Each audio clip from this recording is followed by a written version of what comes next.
Assalamualaikum warahmatullahi wabarakatuh. Alhamdulillahirabbil alamin. Kita dapat berjumpa kembali dalam pembelajaran daring mata pelajaran sejarah kebudayaan Islam. Bagaimana kabarnya kalian hari ini? Semoga kita semua diberi kesehatan dan selalu dalam lindungan Allah Subhanahu wa taala.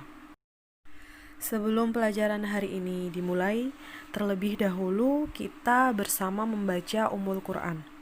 Semoga pelajaran hari ini bermanfaat dan barokah. Al-Fatihah. Pada pertemuan hari ini, kita akan mempelajari tentang tantangan dakwah Nabi Muhammad SAW ketika berdakwah di Mekah. Penyebaran agama Islam yang semakin hari semakin nyata dan berkembang memunculkan berbagai macam intimidasi, penyiksaan, penindasan, dan kekejaman yang dilakukan oleh kafir Quraisy terhadap Nabi Muhammad juga pengikutnya, baik berupa penyiksaan fisik maupun penyebaran fitnah dan hasutan yang menjelekkan Nabi Muhammad dan para pengikutnya sampai kepada pemboikotan. Ketika Rasulullah mulai melancarkan kegiatan dakwahnya secara terang-terangan di tengah-tengah tempat kafir Quraisy berkumpul dan mengajak mereka untuk masuk Islam, bahkan beliau melakukan sholat di sisinya Ka'bah. Lalu orang-orang kafir yang tidak suka dengan ajaran Islam semakin membenci ajaran yang dibawa oleh Nabi Muhammad SAW. Kemudian kafir Quraisy menghambat dan menghalangi dakwah Rasulullah melalui berbagai cara, di antaranya tantangan dakwah Nabi Muhammad SAW. Yang pertama adalah penghinaan, ancaman, dan siksaan terhadap Rasulullah SAW.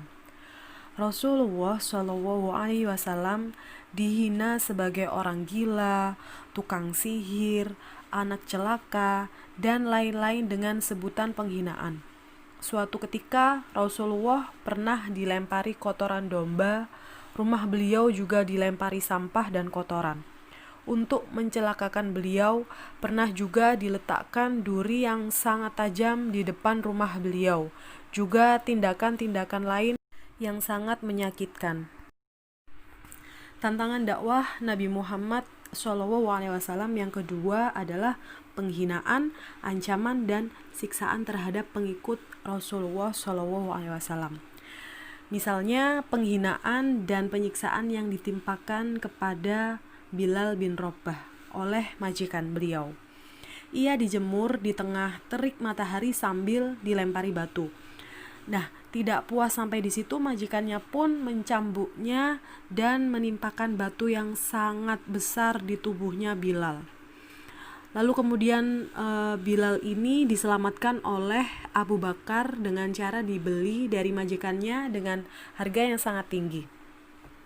Kemudian ada lagi contoh lain penyiksaan keji yang dilakukan oleh kafir Quraisy, yaitu siksaan yang ditimpakan kepada ayah dan ibu dari sahabat yang bernama Ammar bin Yasir. Nah, mereka ini dibunuh dan bahkan ditusuk jantungnya oleh Abu Jahal. Kemudian ada lagi sahabat lain yang mendapatkan perlakuan sama, yaitu Zamiroh, yang pada waktu itu Zamiroh ini matanya dicungkil dan mengakibatkan kebutaan. Lalu ada lagi sahabat yang bernama Hibab. Hibab ini tubuhnya terbelah karena ditarik oleh 2 ekor unta dari arah yang berlawanan. Jadi kanan dan kiri itu ditarik oleh 2 ekor unta. Seperti itu. Dan masih banyak kekejian-kekejian lain yang ditimpakan kepada sahabatnya Nabi Muhammad yang telah masuk Islam. Tantangan dakwah Nabi Muhammad SAW yang ketiga yaitu bujukan harta, kedudukan, dan wanita. Nah, langkah ini dilakukan oleh mereka kafir Quraisy dengan mengutus Utbah bin Robi'ah untuk membujuk Rasulullah Shallallahu Alaihi Wasallam dengan harta, dengan janji berapapun Nabi meminta maka akan diberikan. Bahkan mereka ini membujuknya untuk menjadikan Nabi ini sebagai raja dan diiming-imingi wanita-wanita yang paling cantik di seluruh Arab. Asalkan apa? Asalkan Rasulullah ini mau menghentikan kegiatannya dalam menyebarkan agama Islam. Namun semua itu ditolak oleh Rasulullah SAW. Tantangan dakwah Nabi Muhammad SAW yang berikutnya adalah membujuk Nabi SAW untuk bertukar sesembahan. Nah, kafir Quraisy menawarkan kepada Nabi ini untuk saling bertukar sesembahan. Dengan cara seperti apa? Di mana mereka ini meminta Nabi Muhammad untuk menyembah Tuhan mereka yaitu Lata dan Uzza pada waktu itu dalam beberapa hari. Dan kemudian mereka bersedia menyembah Allah. Namun usaha ini ditolak Nabi melalui firman Allah Subhanahu wa taala dalam Quran surat Al-Kafirun ayat 1-3. Tantangan dakwah Nabi Muhammad SAW yang kelima adalah membujuk dan menghasut paman Nabi yang bernama Abu Thalib. Tindakan langsung terhadap Nabi Muhammad SAW selalu menghadapi kegagalan. Maka kafir Quraisy ini mulai beralih untuk mempengaruhi dan membujuk paman Nabi yaitu Abu Thalib agar memerintahkan Nabi ini supaya berhenti berdakwah. Nah, mereka ini menghasut dan mengiming-imingi dengan memberikan ganti Rasulullah dengan seorang pemuda yang gagah dan tampan, dengan syarat Abu Thalib ini tidak menghalang-halangi kafir Quraisy dalam membunuh Nabi Muhammad SAW. Namun, usaha mereka ini ditolak mentah-mentah oleh Abu Thalib. Hasutan lainnya adalah membujuk Abu Thalib dengan pernyataan bahwa Nabi ini telah membawa ajaran yang bertentangan dengan ajaran nenek moyang bangsa Arab. Taktik ini pun juga gagal.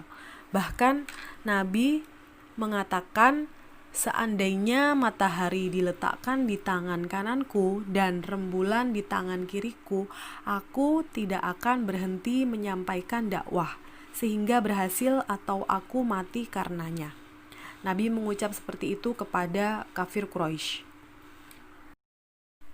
Upaya yang lain yang dilakukan kafir Quraisy untuk merintangi dakwah Nabi adalah dengan cara mempengaruhi masyarakat Quraisy untuk tidak mendengarkan dakwah atau bacaan-bacaan Al-Quran yang disampaikan oleh Nabi Muhammad SAW. Selain itu, mereka juga mengancam untuk tidak segan membuat masyarakat Quraisy ini sengsara atau bahkan dibunuh jika mengikuti ajaran dari Nabi Muhammad SAW. Berikutnya adalah pengasingan dan pemboikotan Bani Hashim juga Bani Muthalib. Upaya ini merupakan upaya yang sangat menyengsarakan kaum muslimin. Kafir Quraisy pada waktu itu melarang siapapun untuk berinteraksi dengan Bani Hashim dan Bani Muthalib. Dilarang apa saja mereka? Dilarang melakukan transaksi jual beli, menikahi atau dinikahi, menengok yang sakit atau menolong mereka. Pemboikotan ini dituliskan dalam selembar pengumuman yang ditempelkan di pintu gerbang masuk Ka'bah, sehingga semua orang itu tahu dengan ancaman berat bagi mereka yang melanggarnya. Tantangan yang terakhir yaitu mempengaruhi pimpinan negara-negara tetangga untuk menolak kehadiran orang Islam. Nah, ini dilakukan misalnya ketika sebagian sahabat Nabi hijrah ke Habsyi. Kafir Quraisy ini datang menghadap raja mereka yang beragama Nasrani dan menjelaskan tentang ajaran Islam dengan tidak benar. Namun ketika dikonfirmasi dengan umat Islam yang dijuru bicarai Ja'far pada waktu itu, akhirnya mereka ini, kafir Quraisy ini kalah, dan Raja Habsyi memberikan jaminan keamanan kepada umat Islam untuk hidup tentram di negaranya. Banyak nilai-nilai yang bisa kita teladani dari Rasulullah SAW dan para sahabat dalam menghadapi masyarakat Mekah, antara lain sebagai berikut. Yang pertama, memiliki akidah atau keyakinan yang kuat terhadap ajaran Allah Subhanahu wa Ta'ala. Yang kedua, bersikap tegas menolak kekufuran, kemusyrikan, dan kemaksiatan. 3. Sabar dalam menghadapi ujian dan cobaan. Sabar bukan berarti diam dan pasrah. Sabar berarti memiliki keteguhan jiwa dalam mencari solusi setiap permasalahan yang dihadapi. Dan yang terakhir adalah memiliki rasa tanggung jawab terhadap tugas atau amanat. Baik anak-anak, jangan lupa untuk selalu mencatat apa yang kita pelajari hari ini. Dicatat di buku tulis masing-masing. Cukup sekian pelajaran pada hari ini. Semoga apa yang kita pelajari hari ini bisa bermanfaat untuk kita semua. Mari kita akhiri pembelajaran hari ini dengan membaca hamdalah. Alhamdulillahirabbil alamin. Akhir kata, wassalamualaikum warahmatullahi wabarakatuh.